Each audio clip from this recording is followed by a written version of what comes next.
Hey everyone, today I'm going to show you how to replace the batteries on a SimpliSafe control board in a few seconds.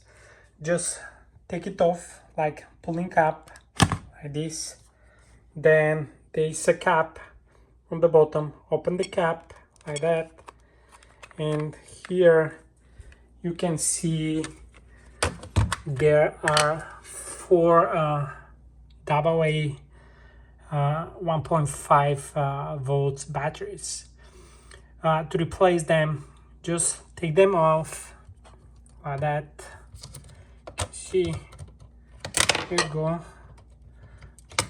and go like that, go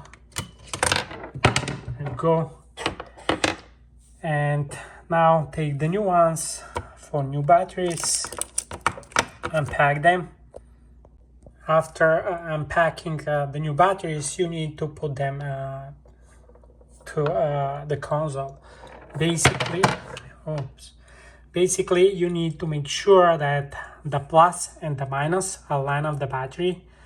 Take a look here. Every battery has indicated minus and plus, and usually the minus goes here. You can see it's already showing minus, and you can see here the plus. Basically, you put the minus here and the plus on the top, and then vice versa. And then the third battery, here you go, and the fourth one, put the cap, the cover back on top. And now we can see that our control board is back to normal. Here you go. You can see it's searching, trying to connect to the base station. It's already connected, and you can put it back to its original place. Straightforward, very easy to do. Thanks for watching. Bye.